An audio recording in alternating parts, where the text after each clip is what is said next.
ارشاد فرمائی ہوئی ہے کہ آپ فرماتے ہیں کہ الناسُ عیال فی الفقہ الی ابی حنیفہ، کہ لوگ فقہ میں امام ابو حنیفہ کے عیال یعنی محتاج ہیں. اسی وجہ سے آپ امام اعظم بھی ہیں، ابھی جیسے بتایا گیا امام المحدثین بھی ہیں. آپ کا مقام و مرتبہ جو ہے وہ تمام ائمہ کرام سے بڑھ کے ہے. آپ کا طریقہ تدریس بہت منظم، عقل پر مبنی اور شاگردوں کو خود سوچنے والا بنانے والا تھا. ابھی ہمارے سامنے ایک بچے نے بڑے مؤثر طریقے میں سے وسیم فاروقی بچہ تھا، اس نے چونکہ ہی از اے لرنر، اس نے اپنے پرابلمز بتائے ہیں، اس نے اپنے مسئلے ڈسکس کیے ہیں.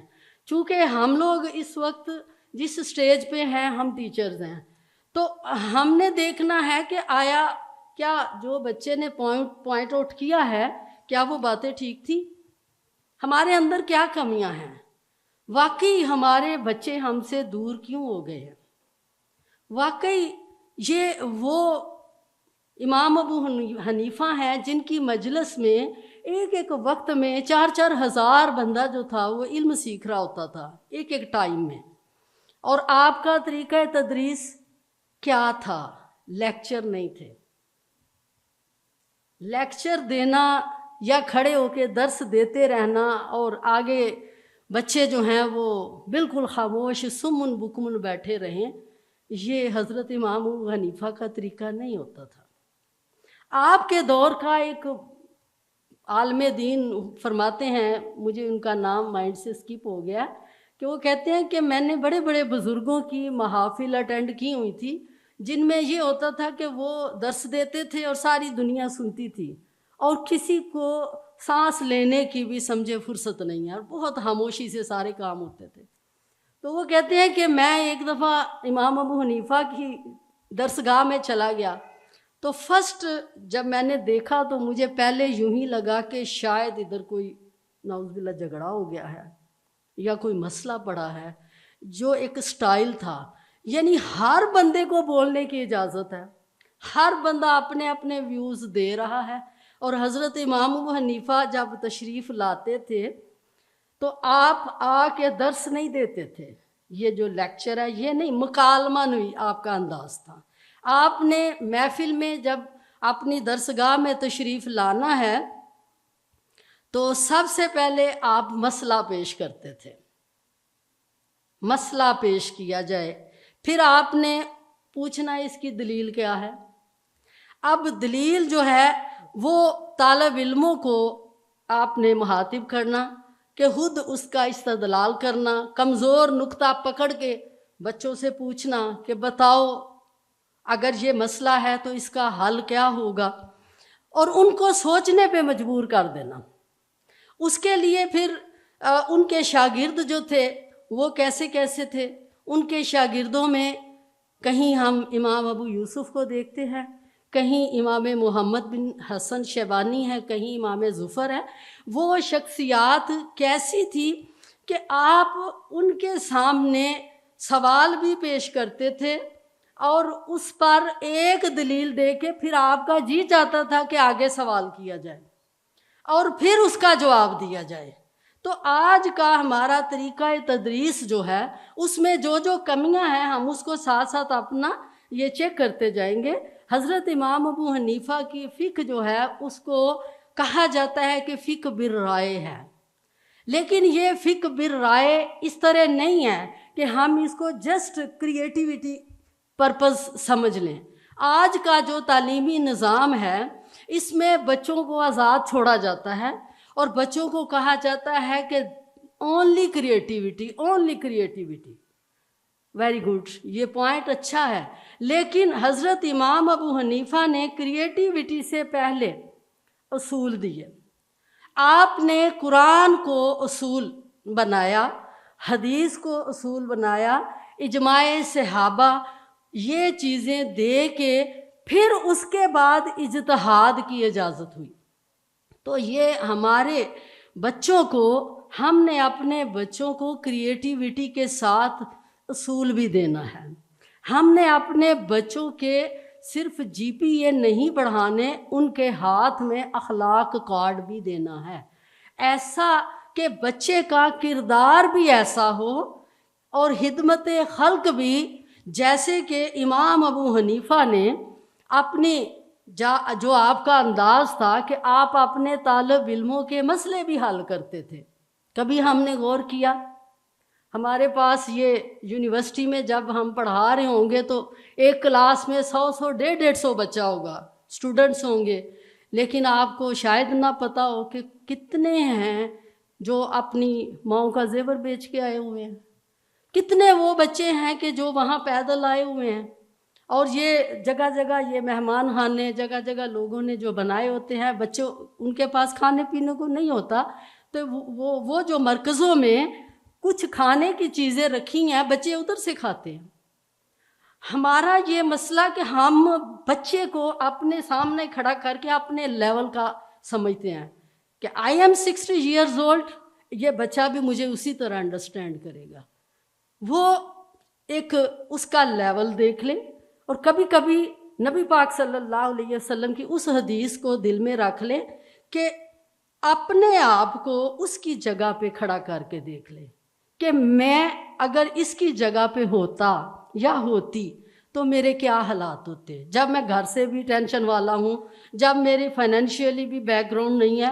اور حضرت امام ابو حنیفہ، دیکھیے ایک لیسن ملا کہ آپ نے حضرت امام محمد کا 20 سال تک خرچہ اٹھائے رکھا. آپ افورڈ کرتے تھے، آپ نے اٹھایا. آج جو دنیا کے حالات ہیں نا اس وقت، حضرت امام ابو حنیفہ نے تو ہمیں اصول دیے کوفہ کے بازاروں سے نکل کے، کوفہ کے بازار، کوفہ کی گلیاں، اور وہاں اصول وہ کہ ابھی جو ہمارے یہ بھائی بتا رہے تھے کہ اتنے لاکھ اس میں سے قوانین جو ہیں وہ سارے مرتب کیے گئے ہیں. تو ہمارے پاس اس وقت کتنی فیسلٹیز ہیں، کتنی فیسلٹیز ہیں، ہم کس جگہ پہ کھڑے ہیں کہ ایک کلک پہ ہمارے آگے پوری دنیا آ جاتی ہے. یہ پچھلے دنوں ہم لوگ سیرت کا وہ کر رہے تھے تو اس میں پتہ چلا کہ جب یہ جو مارٹر اس کا تھا کیا، وہ انڈیا میں جو سیرت کے خلاف شخص بولا تو اس کے خلاف جب حضرت اپنے ہمارے سر سید احمد ہاں اٹھے تھے تو ان کے پاس کتابیں ہی نہیں تھیں. اب وہ چاہتے تھے کہ اس دشمن اسلام کا جواب دیں، نکلسن کا جواب دیں. آپ کے پاس کوئی ذریعہ نہیں ہے. اب آپ نے فوری طور پہ کوشش کر کے ویزا اپنا لندن کا لگوایا. لندن میں جا کے وہاں لائبریریاں تھیں. جب لائبریریوں میں گئے تو سر پیٹ کے بیٹھ گئے کہ ساری جو ہماری کتابیں تھیں انڈیا کی، جو ہمارا اپنا سرمایہ تھا نا، وہ پہلے لے گئے ہوئے تھے. انہوں نے پھر وہاں 2 سال 4 سال بیٹھے، وہ ساری بکس کو آگے رکھا، پھر ان کو دیکھ کے پھر انہوں نے وہ جواب لکھا. اور وہ جواب لکھ کے جب انہوں نے ان کے جو خطبات ہیں، خطبات احمدیہ، وہ انہوں نے دیے تھے، وہ کہتے تھے کہ یار میں نے کچھ نہیں کیا، لیکن میں قیامت کے دن اپنے نبی کے سامنے سرخرو ہو جاؤں گا کہ میں نے اس دشمن شخص کو جواب دیا ہوا ہے. تو وہ وقت تھا جب ایک بندہ چھوٹے سے سوال کا جواب دینے کے لیے اندازہ کرے کہ 2 سال 4 سال کا ٹائم نکالتا ہے. ہمارے لیے کیا ہے؟ ہمارے پاس ایچ اینڈ ایوری تھنگ ہے. ہم لوگ جو اس چیز کے ماہر نہیں ہیں، ہمارے پاس بھی ایٹ اے ٹائم کم از کم 10-12 لائبریریز ہمارے پاس ہوتی ہیں. اس پہ آپ ایک کلک کریں، اس سے نکالے دیکھتے جائیں. تو بات یہ ہے کہ پھر پوچھ بھی اسی کے مطابق ہونی ہے. حضرت امام ابو حنیفہ نے اپنے محدود ریسورسز میں کتنا کام کیا وی کانٹ امیجن. ہم لوگ اس وقت جس دور سے گزر رہے ہیں، کتنا فاسٹ میڈیا ہے، ہم لوگ کتنے اس وقت معاملات ہیں ہمارے، ہر چیز کو ہم چیک کر رہے ہیں. آپ نے اس وقت تجارت کرتے تھے نا، تو اندر سے دین کے اصول آپ نے نکال کے لوگوں کو دے دی، کیونکہ آپ نے فرمایا لوگوں کیوں پریشان ہوتے ہو، آؤ دین سیکھو، تمہیں تجارت کا طریقہ پتہ چلے گا، فقہی مسائل کیا ہیں، زندگی آسان ہو جاتی ہے.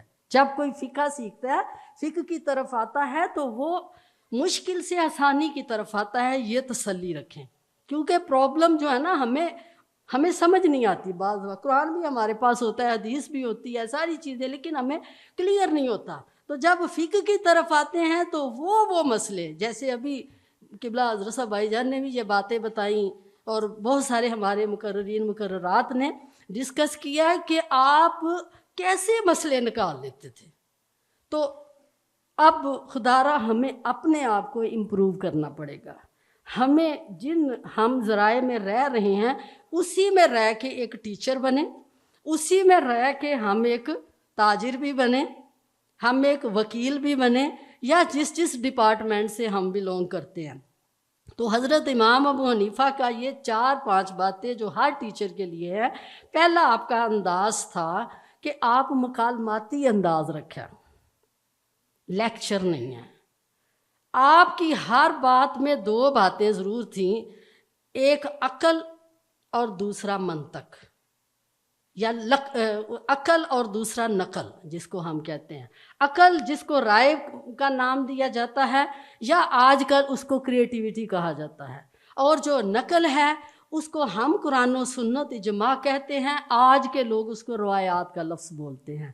بہرحال ہر 2 صورت میں ہم ان کے بغیر کچھ بھی نہیں ہیں۔ ہمیں اپنی جو نقل ہے، جو روایات ہے، جو قرآن حدیث ہے، اس کو بھی سامنے رکھنا ہوگا۔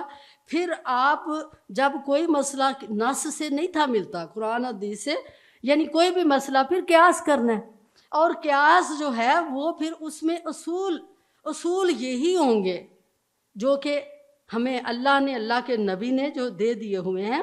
اور پھر آپ اپنے بچوں کو، اپنے طالب علموں کو پہلے مسئلہ بتانے سے پہلے اصول ضرور سکھا دیتے تھے۔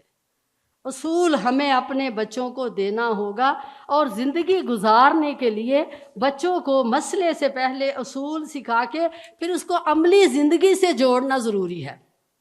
یہ عملی زندگی سے جوڑنا استاد نے ہے۔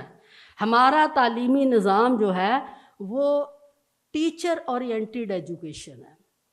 حضرت امام ابو حنیفہ کا تعلیمی جو نظام تھا وہ اسٹوڈنٹ اورینٹیڈ ایجوکیشن تھی، وہ اسٹوڈنٹ کو آگے رکھا ہے۔ آپ نے ایک لاٹھی سے سب کو نہیں ہانکا۔ اگر امام ابو یوسف ہیں تو وہ قاضی القضاء ہیں، امام محمد ہیں تو فقیہ اعظم ہیں، امام ظفر ہیں تو ان کا اپنا ایک مقام ہے۔ تو یہ چیزیں جو ہیں یہ ہمیں دیکھنی ہوں گی۔ حضرت امام ابو حنیفہ نے اپنے طالب علموں کو مقلد نہیں بنایا، بلکہ سمجھ کے، سوچ سمجھ کے پھر مجتہد بنایا۔ ہم آج کے دور میں بھی بینگ ٹیچرز ہمیں اپنے بچوں کو ایسا بنانا ہوگا کہ جو دین میں کامل ہوں اور دنیا میں ہر طرح سے جو معاملات ہوں ان سے نبرد آزما ہو سکے۔ آپ سب کا بہت بہت شکریہ۔